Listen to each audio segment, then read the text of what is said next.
Fallout d'Amazon a fourni des réponses significatives aux mystères de longue date de la série de jeux originale, qui existe depuis des décennies. Et les voici. Bien le bonsoir, mesdames et messieurs. Nous sommes l'animation de la soirée. L'histoire a beaucoup progressé avec les bombes littérales larguées sur la série, y compris certains éléments controversés concernant la RNC et Shady Sands. Certaines des questions les plus fondamentales de l'univers ont trouvé une réponse, sans se limiter à la nature même de l'apocalypse nucléaire. La série a également donné lieu à un bon nombre de petites clarifications et d'histoires d'origine pour des éléments plus petits de l'histoire, qui ont également été présents dans la plupart des jeux. L'une des premières choses que les nouveaux joueurs apprennent du monde en démarrant l'un des jeux est la véritable nature insidieuse des célèbres abris de Vault-Tec. Non seulement destinés à protéger et à préserver l'humanité au-delà de l'annihilation nucléaire, presque chaque abri a été conçu avec une sorte d'expérience horrible en tête. Certains des abris les plus fous incluent des plantes mutantes, des clones et des jeux tordus de calcul moral. L'émission donne un exemple d'un abri particulièrement éloigné contenant des résidents mutés dont un surveillant avec un œil. Le raisonnement derrière les expériences de Vault-Tec a toujours été obscur dans les jeux, étant vaguement justifié comme des essais destinés à aider Vault-Tec à simuler les problèmes que l'humanité pourrait rencontrer dans les vaisseaux spatiaux abritant des générations de personnes à la recherche d'une nouvelle planète. En réalité, les expériences menées dans les abris se sont révélées être le fruit des efforts des plus grandes entreprises américaines d'avant-guerre, conçues pour cultiver leur propre vision tordue d'une nouvelle société parfaite. C'est ce qui est révélé dans la scène déchirante de la salle de réunion que Cooper Howard écoute. Ce qui se rapproche le plus du maintien du gouvernement américain après la chute de la bombe nucléaire, l'Enclave est l'un des méchants les plus emblématiques de la franchise. Principaux méchants de Fallout 2 et 3, l'organisation est connue pour sa puissance militaire, ses stocks d'armes, ses opinions xénophobes et son prototype d'armure assistée emblématique. Connu pour avoir eu des chapitres habitant à la fois la côte Est et la côte Ouest, on pensait que l'Enclave avait disparu depuis longtemps au moment de la série. Cependant, l'un des premiers moments de la série prouve que ce n'est pas le cas, car le scientifique Dr. Wilsey quitte très tôt l'organisation. Bien que l'organisation ne passe pas beaucoup de temps à l'écran, il est clair que l'Enclave possède une sorte de base cachée encore très active quelque part à quelques pas des ruines de Los Angeles. Cela contraste fortement avec leur apparente chute dans la région après la destruction de leur base, plateforme pétrolière dans la fin de Fallout 2. Fallout 3 fut la dernière fois que l'Enclave fut considérée comme une menace active, bien que sur la côte Est.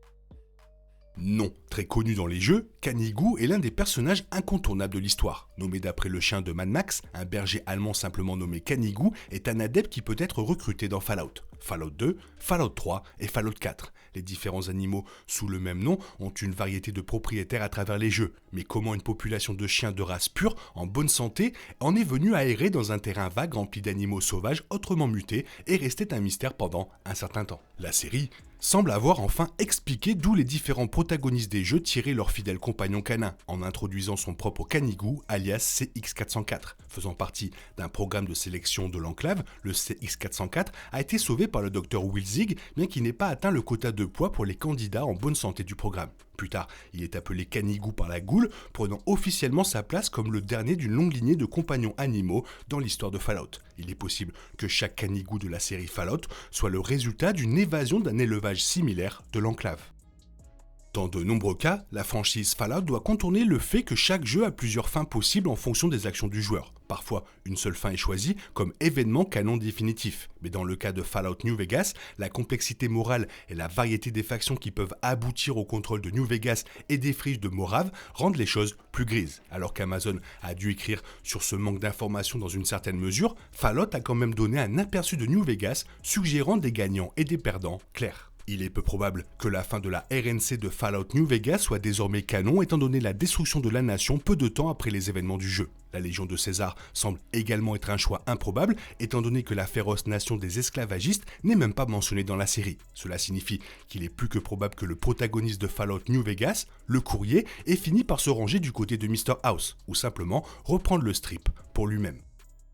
La série de robots Mr. Andy est l'un des modèles les plus emblématiques et a une voix aussi familière que leur construction unique. Essentiellement une norme en vol stationnaire dotée de 3 ensembles de membres spécialisés et de capteurs optiques, les robots Mr. Andy étaient autrefois destinés à la servitude domestique mais restent étonnamment utiles dans un désert post-nucléaire, pouvant être recrutés comme compagnons dans Fallout 3 et 4. La voix britannique apaisante dont chaque Mr. Andy est équipé a un visage dans la série. La voix de Mr. Andy se révèle n'est autre que Sébastien Leslie, interprété dans la série par l'irrévérencieux Matt Berry. Leslie était connu pour jouer un majordome à la télévision connu sous le nom de Bartholomew Cotsworth, expliquant le surnom du modèle Mr. Andy, du seul survivant dans Fallout 4. Fallout d'Amazon parvient non seulement à expliquer les origines de la voix de Mr. Andy, mais aussi le surnom de l'un des individus les plus prolifiques des jeux.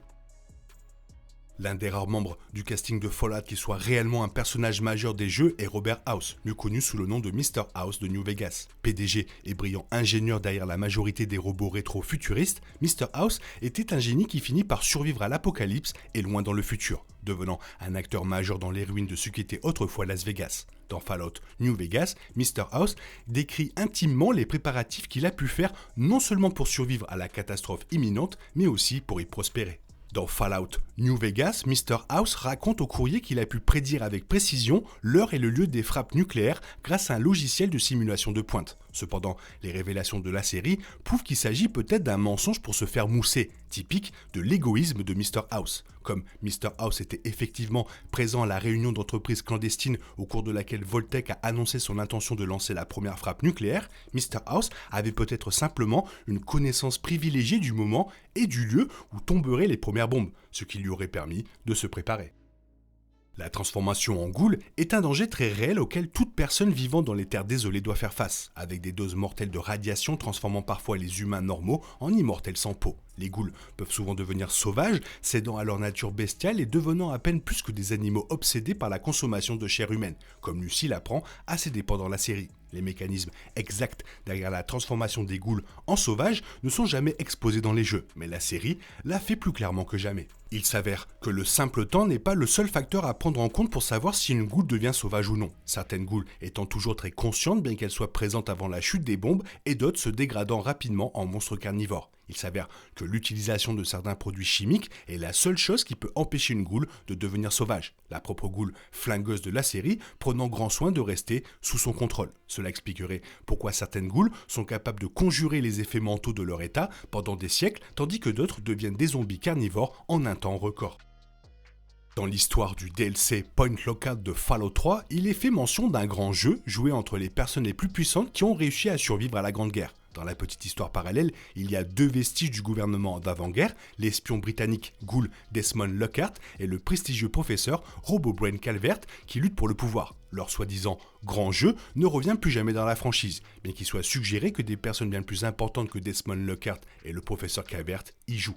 D'une certaine manière, Fallout d'Amazon confirme la compétition des acteurs d'avant-guerre dans la réunion clandestine organisée par Voltec, dans laquelle l'esprit de compétition capitaliste survit jusqu'à l'ère post-apocalyptique. Il est confirmé que de grands noms comme Voltec, Robco, Westech, Big MT et Repcon ont tous survécu dans le futur sous une forme ou une autre, via Robobrain, les ghouls ou la stase cryogénique. De cette façon, l'une des implications les plus obscures mais aussi bouleversantes de la série Fallout a été revisitée par la série télévisée.